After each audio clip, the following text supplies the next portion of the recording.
Took my first breath where the muddy rises, spills into the Gulf of Mexico, and the skyline's colored by chemical plants that put bread on the table of the working man, where the working man does his best to provide safety and shelter for kids and a wife, giving a little of his soul every day, making overtime to keep the wolves away.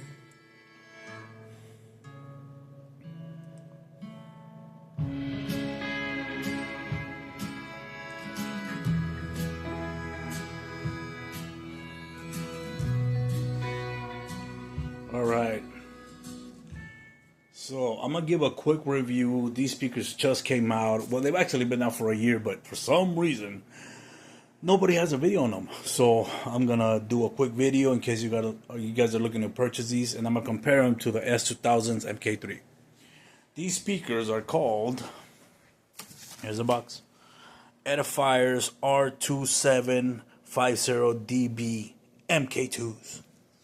So the reason I like this, I chose these speakers was because the profile. It looks amazing.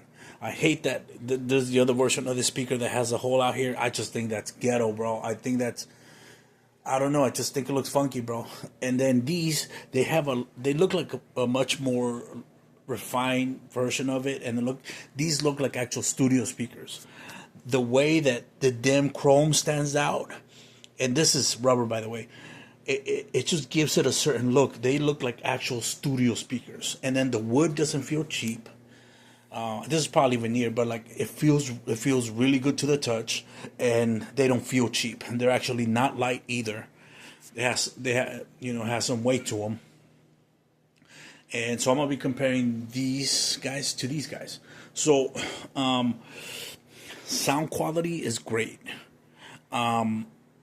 I will say that as far as like sound separation and imaging and, instruments sounding like they're coming from other places, this will take the cake though. But as far as like volume and bass, these take the cookie easily. Like, man, like I barely turn these up to like 22 or 25, and I gotta turn it down. A level 25 volume on these is like if you go level 38 on these. 35, 38. Like, these are way more powerful. Like, even though it's only like 14 RMS higher, like, man, like they go really loud. The only pet peeve I guess I have is that, the vocals come out sharp and the high ends sound a little too harsh. But the separation sounds okay. Like, I'm still toying with it, and I'm messing with the equalizer. Currently, I have I'm using the equalizer from the Wim Ultra. Yeah, that's my NVIDIA streamer. But so I've been toying with it, and I've gotten them to sound more neutral, but their bass still thumps. Like, this will fill up these two will fill up a large room, where these will struggle to fill up a large room. But the sound is a lot more clear on these. Now, I was going to get the S3000 Edifiers, the Pro. They look like this, but they're a little bigger. But I didn't, because I don't know why Edifier would make the speakers Bluetooth. It doesn't have a cord like these two do, but they're Bluetooth. And the problem with Bluetooth, Bluetooth does okay, but when one speaker is talking to the other one, it just messes everything up. It just messes everything up because you got other signals, and chances are that speaker, let's say if that was a S3000 Pro, if the speaker was over there, anything could break the signal on the speaker that's picking up the signal. So it's just funky. I don't know why Edifier would do that. So I'm still debating, but as far as these puppies go, sound separation is not bad. It's just not up to the par. It's not up to par with these. The vocals come really forward. There's a lot of emphasis on the mids and on the highs. The lows do okay. I like that it has a rubber seal. The presentation, I'm gonna tell you what, with the grill off, they look way better. With the grill on, they just look kind of like regular speakers. But I will say this: if you put the grill on, you gotta be careful because these little nubs, they look like little nipples, they look like little titties, whatever. They go in so deep in these little holes that you almost have to, like hit it so it could sit. And getting them out, let me tell you, do not get them out with your hand because you're gonna break the grill. The way that I got them out is I freaking used the spoon, bro. And then like I just started like going like pock. And then I went in here and I went pop and just popped them each one and then pop, pop, right? So there's 6 total. And then you got to pop them out because with your hand, if you try to do it with 2 hands, you're going to break it.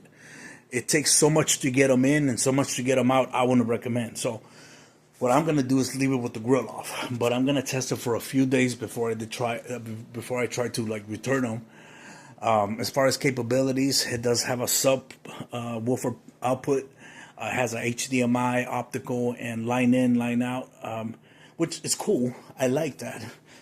These should have had that feature, which is stupid. I don't know who's in charge of this shit in Edifier. I have no idea. It's like, well, anyway, for the buck, like, let me tell you, these will fill up a good room. And I've been comparing the sound difference between using my WIM Ultra and using the Bluetooth. There's not really that much of a difference in clarity and sound reproduction. When you use the WIM Ultra, you get a little bit more sound and a little bit more depth, but it's not really that much because the DSP with the Edifier's app, they've done a pretty good job, if you ask me. Like, there's not that much separating a WIM Ultra between like whatever Edifier is doing to the speakers. It's just not.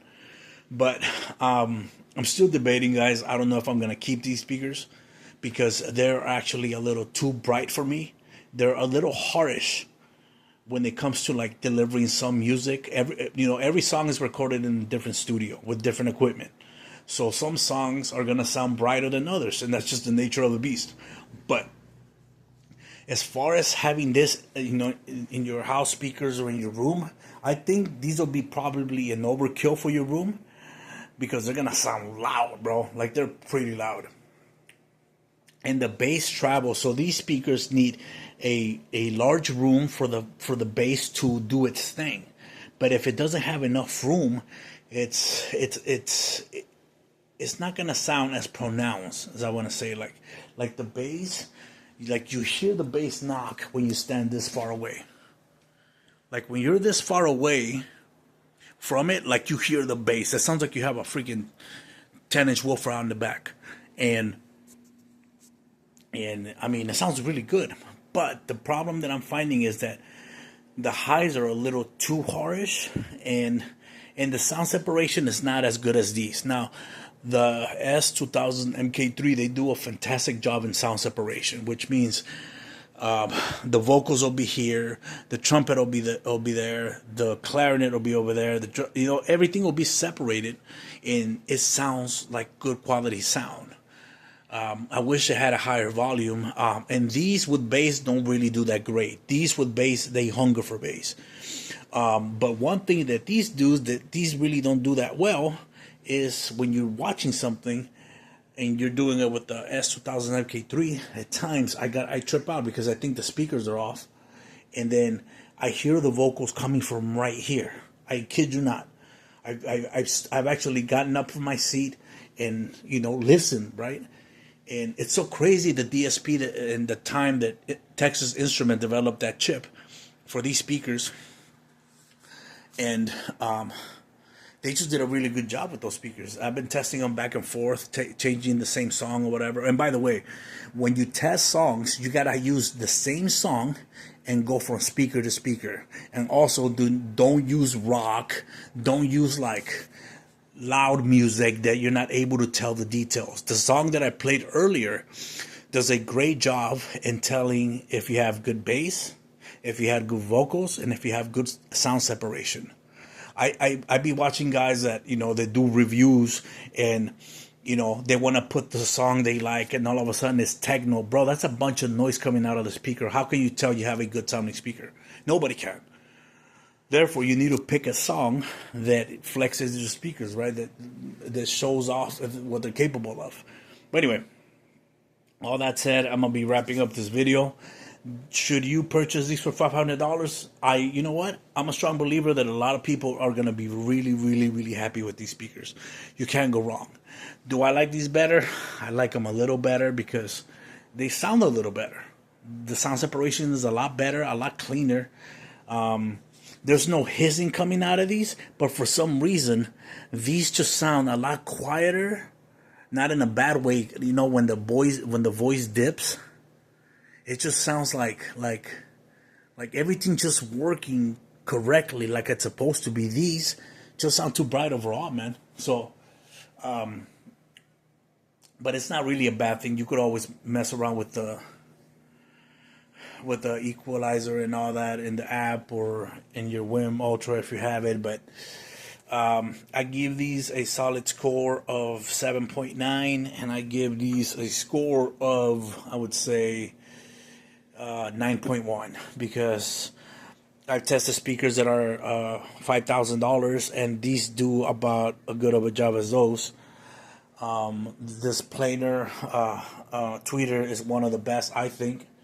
So I'm still debating if I'm going to keep these, because I'm also thinking about getting the S3000 Pro. So we'll see how that goes. I'm just going to give these a few days, but I hope you guys liked the video. Also, the wood grain looks amazing, even though that's veneer probably. But yeah, good looking speaker, good sound, and for $500, trust me, you're not going to find a lot of things that sound like this. You're just not. They sound fantastic. I mean, just not fantastic as these, but they sound pretty good. But anyway, talk to you guys later. Peace.